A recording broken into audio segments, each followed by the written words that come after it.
My bunion was painful. It hurt.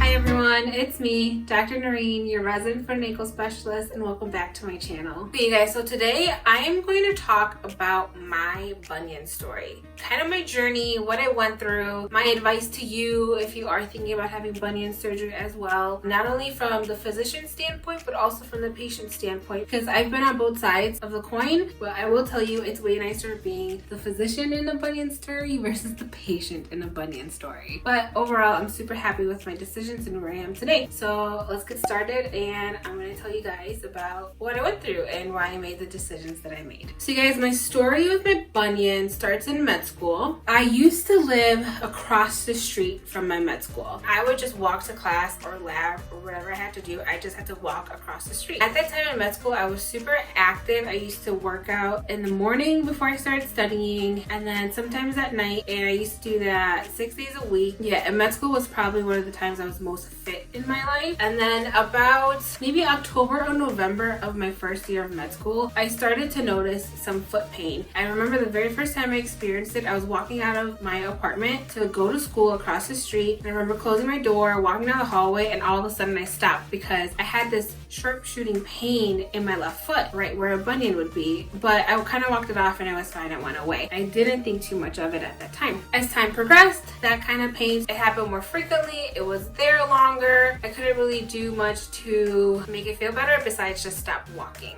and stop doing whatever it was that I was doing. Two particular instances where I remember that pushed me to make the appointment that I was dreading to make, which was one, we were in a lab. This was a lab where we would learn how to do physical exams on patients. I was standing up in this lab, and I remember, I think I was standing for maybe about 10 minutes. I could not wait to sit down and relieve my feet. Like, I literally got to the point where I felt like I was going to cry if I couldn't sit down soon. And walking home that day after that class, my foot was killing me, and I still remember that pain to this day. The other thing that pushed me to make that appointment that I really did not want to make because I knew what the answer was going to be was one of my good friends from med school used to live down the block. Not a long walk at all, like literally down the block. And sometimes I'd go to her house and we would study together. It started to get to the point where walking to her house was painful, and I had to take a break to walk to her house. It's like walking down the block, which is not a big deal for me, but I would have to stop because my foot would just hurt so bad. And I remember talking to this friend, we both knew that the answer to correcting my problem, my pain, was surgery.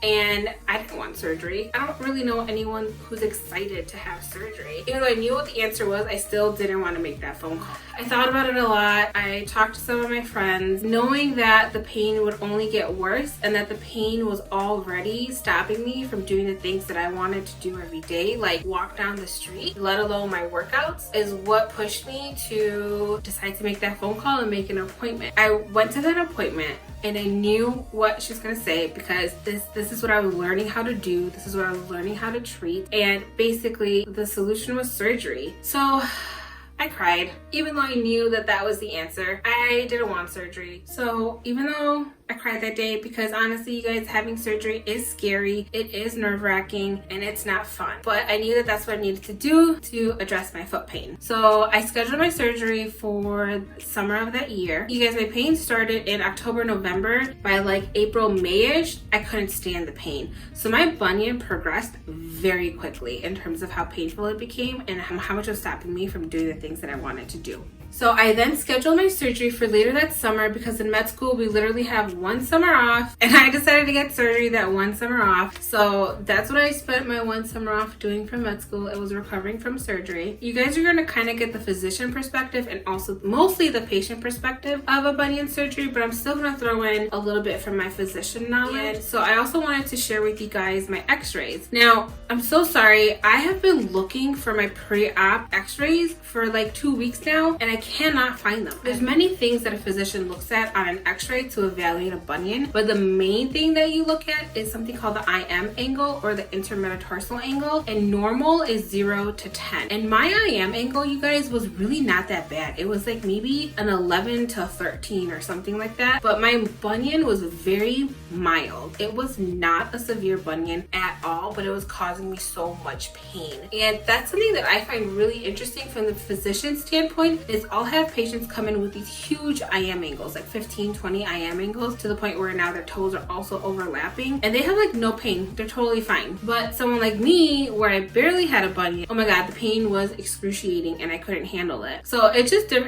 always amazes me as a physician, like how different people will react to what their bodies are doing. All right, you guys, so I decided to do surgery. And you guys, I've kind of shown this on some of my previous videos about when do you know if you need surgery. And I've said to you guys, you have to ask yourself that question of, can you still do the things you want to do? And for me, the answer in April, May of that year became no, I can't do the things that I want to do. And that's why I scheduled the surgery. I was nervous and I was scared, but I did it.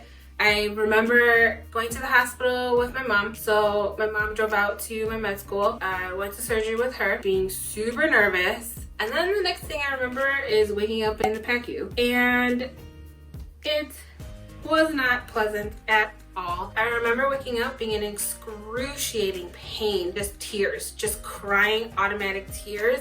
The pain was so horrible. And I remember the nurse kind of gently shaking my shoulder and saying something along the lines of like, oh honey, you gotta wake up now. And I was like, no. And I think she gave me pain meds and I must have knocked back out or something. And you guys, that pain when I first woke up was a pain I have never experienced in my life. And if you're gonna have bunion surgery, I'm not trying to scare you.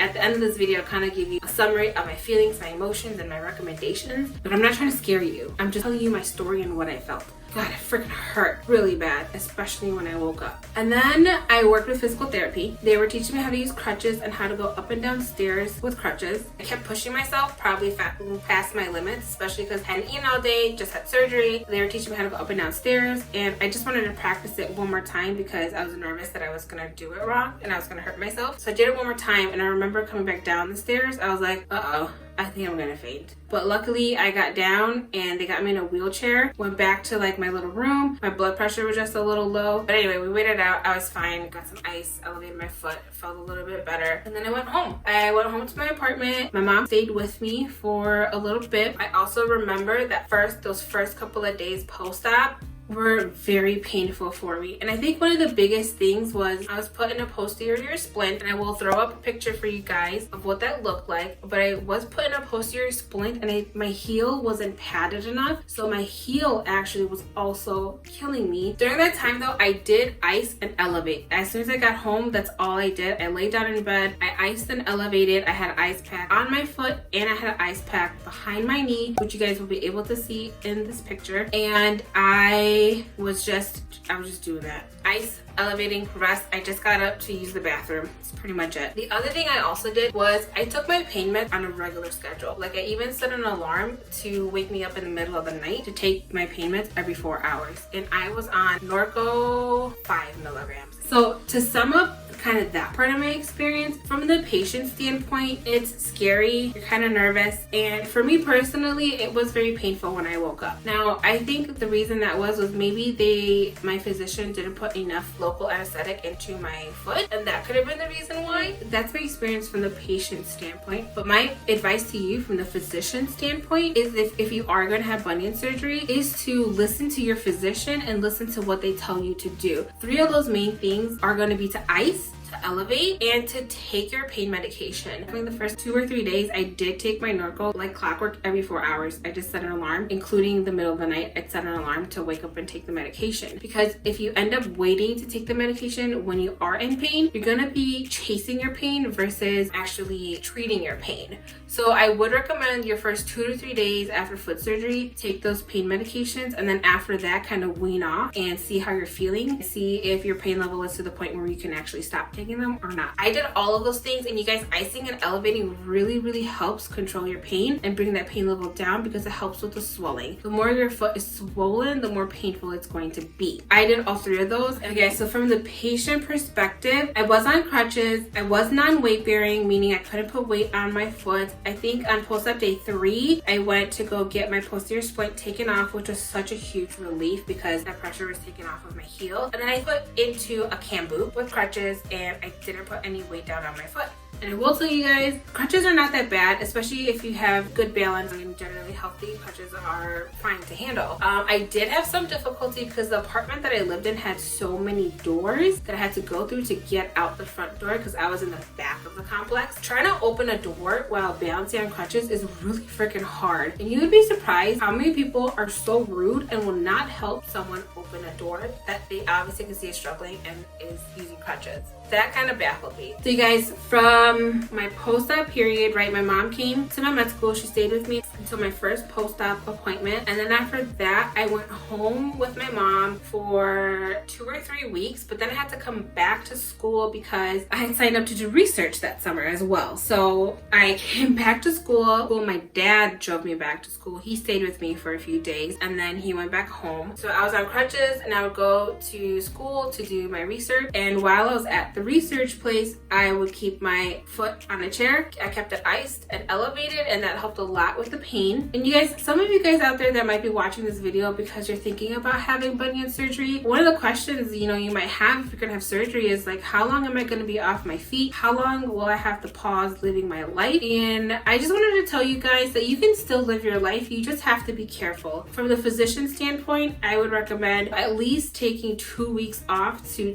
really give your body a chance to recover, start the healing process, and really keep that swelling under control because that's going to be one of the biggest things to help control your pain. But I still did everything that I had to do, right? I came back to school. I started doing the research again, so I took a couple of weeks off, did the research, back to the Midwest because one of my best friends was getting married. So I did go back and I attended her wedding. I'll throw up some of those pictures for you guys too. But her photographer actually did a really good job of cropping out my crutches and like taking pictures where you couldn't really see that I was on crutches or that I was in a boot or that I was standing on one leg. I was there, you know, all day, attended all the festivities, but most of the time I was sitting with my leg elevated. With one of the waitresses was super nice and brought me a bag of ice. And I just kept switching it out. And then I did get up and mingle and talk, but I would, you know, take breaks to sit back down and ice and elevate because it was super important. Guys, I think I was non-weight bearing for 2 months. And you guys, how long you have to stay off of your foot is going to depend on the type of bunion surgery you have and the type of hardware your physician is using and kind of on your physician and what they personally like to do with their post-op patients. For me, my bunion procedure was something called a lapidus, which is basically when you fuse the first metatarsal cuneiform joint after bringing that bone back into the correct position. And I had 2 cross screws, which I will show you guys those x-rays in a little bit. So then I was non-weight bearing for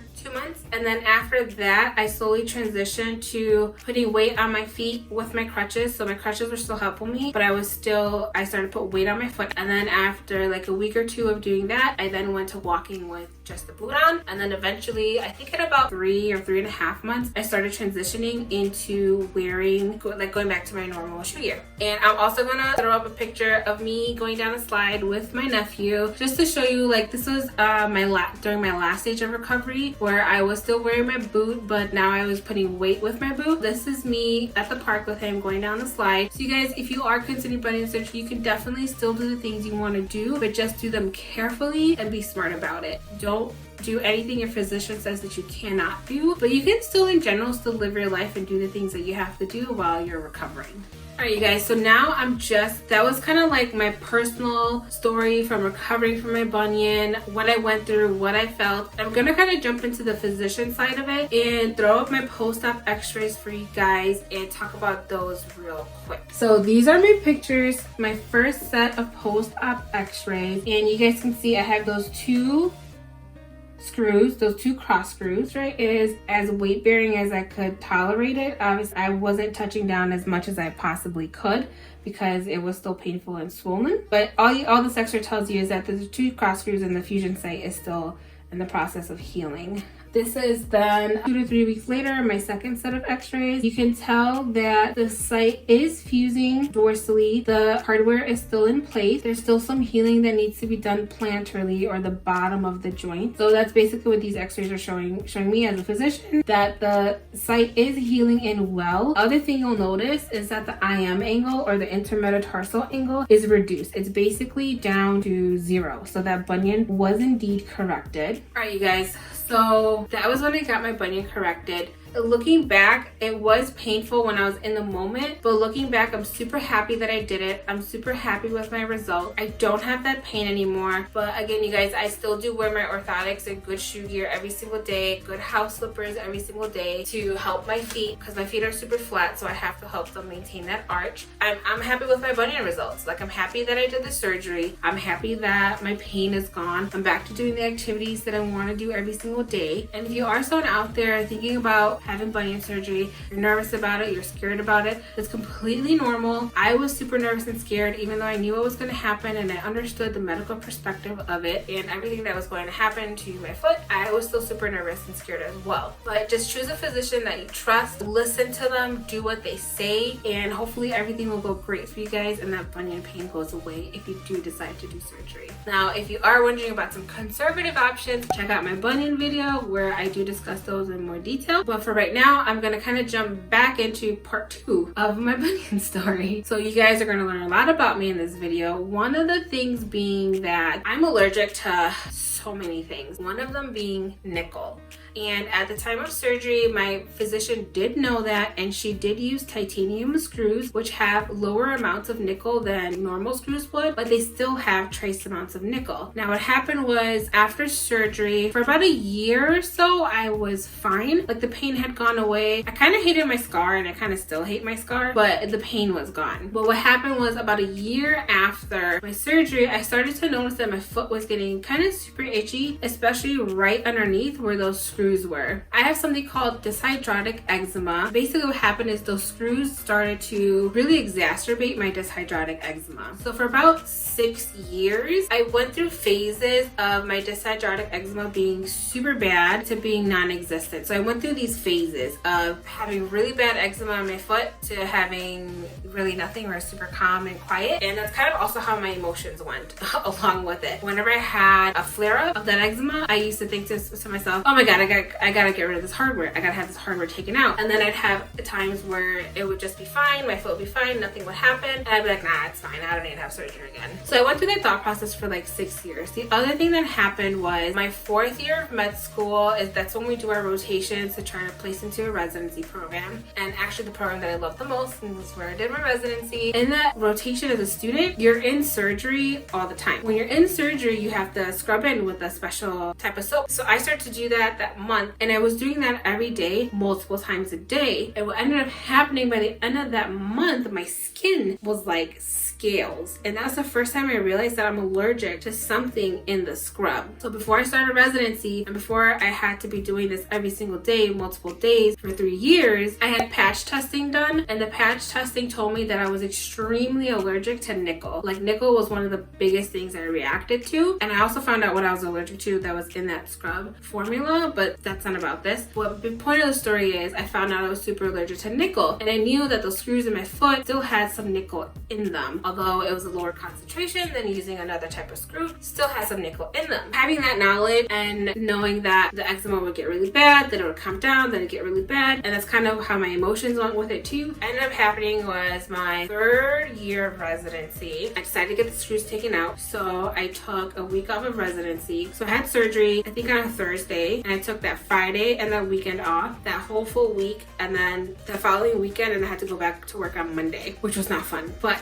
I'm going to talk to you guys about that now. The surgeon that did my surgery, I was very specific with him because at this point I had been doing the surgery myself. I'd done the bunion surgery myself a whole bunch of times. I knew exactly what was going to happen in way more detail than I did the first time. So again, I was still nervous, I was still scared, and I think even more so because now I had an even better understanding of what was going to happen, which I think that makes it a little worse knowing exactly what's going to happen. I feel like that made me more nervous and more scared than if I hadn't known. There's a nerve that runs along your foot that when you have bunion surgery, that nerve kind of has to be retracted out of the way. And anytime you touch a nerve, they're very finicky. You know, even a little bit of anything irritates them and can kind of cause some post-op problems, even if, you know, you did nothing to harm the nerve. And my nerve is still intact, and I know that because I still have feeling, but it was retracted both times with both surgeries, and that's simply because it has to be. Wait, did I even say what I did the second time? So my second surgery then was a hardware removal of my screws. And if you looked at my x-rays, you could see there was some bone formed over those screws. So I knew that my surgeon was going to have to bronze draw away some bone and then try to get those screws out.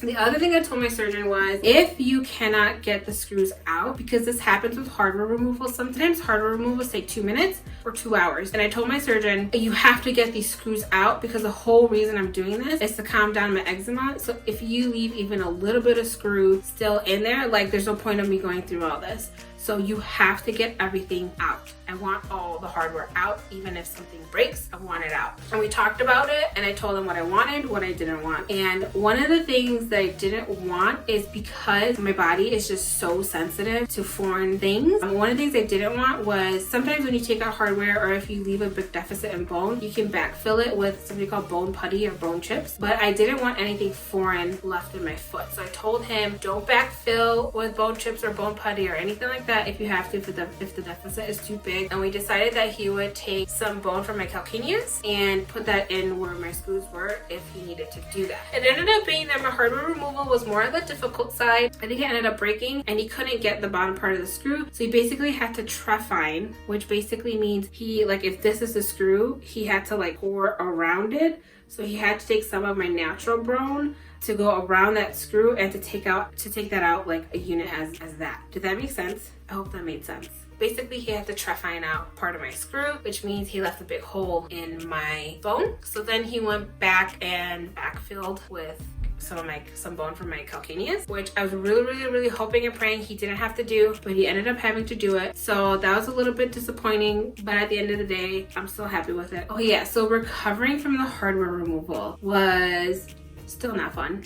Not as painful as a bunion. Like when I woke up from my hardware removal, I was numb, my pain was under control. I just remember being completely out of it. Like I was sleepy, I was tired. You could just tell that I was under some heavy drugs. And I still remember that because I was like groggy, and most physicians will have you come in either week 1 or week 2 for your first post-op visit. Depends on what you had done. Mine wanted to see me post-op week 1, but I wanted to be at home. I did residency in Milwaukee. My husband lived in Illinois at the time, so I was down in Illinois. I just did my own post-op dressing change because I know how to, I know what I'm looking at, I'm a physician, so you know, he could trust me that I could do it myself and I could do it safely. So I did do that, and I'm going to show you guys a video of me taking off my dressing for the first time at home. So if you are someone who gets a little queasy with blood or any type of graphic pictures or images, don't watch this part or click out to one of my other videos, but there will be some blood in this upcoming kind of pictures and videos that I'm going to show.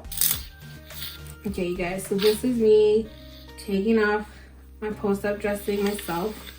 This is my husband recording it.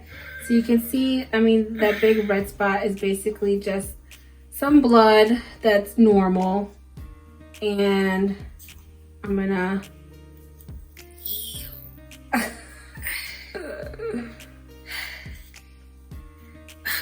feels so good. And then taking off that first layer, it just felt so good because my foot just felt a little like relief. And now I'm peeling it back a little bit. It's kind of like sticks on your skin a little bit because it's basically dried blood. And yeah, taking off that Owen silk, and that is that's what my foot looks like. It's obviously swollen, there's obviously blood. That's where he had to go and take out some of my calc bone to backfill. Got some bruising, some dried blood, my foot's swollen.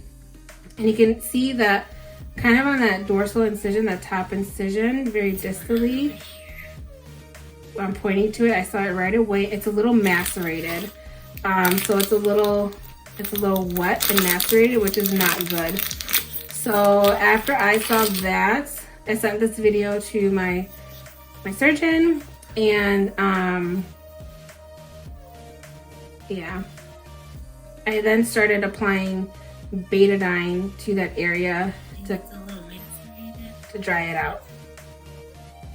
After that, I did go into clinic to have the rest of my post-op appointments. Is an image of me at the second post-op appointment, and you can see that the dorsal part of my incision is still a little macerated. So basically right by my toe, it's still a little wet. That part of the incision, I still have some bruising and I'm still swollen. They took off those steri strips. They cut the knots from the suture and they put on new steri strips. You can see there's some extra steri strips over that part where it was a little bit more wet, and my foot is still red. It's still swollen and still kind of painful and tender. And then this is what my foot looked like 2 weeks after. I did have, you can kind of see this red area right here, a part of the suture embedded in my skin, and it caused a little bit of post-op irritation, and I was put on antibiotics for 10 days and then that cleared up. This is my calc incision. You can see that my foot's now getting pretty dry because I haven't washed it in a while, because you can't get your foot wet after surgery until your incisions have healed. So just some dryness of my skin, still some bruising and some swelling. So you guys, those are a few of my post-op images from my hardware removal. You can tell that, you know, I'm swollen, there's bruising, there's a little bit of blood. All that is to be expected after surgery, because most times what happens with foot surgeries, you're doing a lot of work in a very small space, so your body reacts to that, and it reacts to that trauma by swelling. So then I went back to work basically a week and a few days later. At that point, I was walking in a cam boot. I was originally given a post-op shoe, but it was too painful for me to walk in only that. I needed more support, so I put myself into a cam boot. I was using crutches for the first week and few days. When I was in the OR, I would just leave my crutches in the women's locker room and kind of hobble to the OR, sit down as soon as I could, elevate my foot and ice it as long as I could. As a resident, you're supposed to help the staff position the patient and get everything started for surgery, but the nurses were super nice and understanding, and they didn't expect me to help them with that part of surgery. So I sat as long as I could, I iced as long as I could. My hardware removal, the recovery process was much quicker and much smoother than the bunion surgery. Basically with the hardware removal, you just have to wait for that skin incision to heal up. For me, I also had bony deficits that were then filled with calcaneus, like pieces of my calcaneus bone. So I also had to wait for that to incorporate in. So I wasn't allowed to do heavy impact, high impact activity for about 3 months, because I had to wait for the bone to kind of form back in my calcaneus, as well as where the hardware was removed. So I still did work out and do everything that I wanted to do. I just didn't do high impact activities for a couple of months. But now my incision is healed. Although I hate the scar, it's super ugly. I don't like it at all, but it is what it is. The most important thing is that my pain is gone. I don't have that bunion pain anymore. My dyshydrotic eczema has calmed down a lot. It hasn't completely gone away, and I don't think it ever will, because that's just how my body is. I'm just gonna actually show you my foot now and show you my scar and what it looks like now. It is all healed. Like I said, I don't like the way it looks. There is a part of my foot that's numb to the touch. I can feel kind of the numbness, and that's because, like I described previously before, there's a nerve that runs like right along there that had to be retracted out of the way when I had surgery. I can still feel, like, I haven't lost sensation. It just becomes a little irritated when I actually touch that skin over there. So I'm gonna show you guys that now. Okay, you guys, so this is my foot now. This is my scar, obviously. I hate it. This part is what would be considered a little bit more hypertrophic, meaning the scar has kind of healed outside the lines of where the incision was made. This is partially due to the fact that this part was a little macerated when I first took off my post-op dressing, but it's all healed now. There's no problems with it. So, I mean, functionally it's fine. I just don't like it cosmetically. And the other reason I think this is a little bit thicker is because this is where the motion goes through for my big toe, and I started walking and putting pressure on this probably sooner than I should have, which put some tension in this area and caused this part to not heal, as well as this other part. And then that numbness I was talking about right here when I touch my skin, it just feels really weird and I don't like it. I actually hate doing this right now, but it only bothers me when someone is actually touching my skin like this. It's over the scar and just a little bit on the inside here, but overall I think that's okay. Okay, you guys, so from the physician perspective of my hardware removal, I'm going to show you guys the x-rays that I have, and obviously now my pre-op x-rays are going to be technically my post-op x-rays from my bunion surgery. So I'm going to show you guys those and go over them and tell you what I see when I look at them as a physician.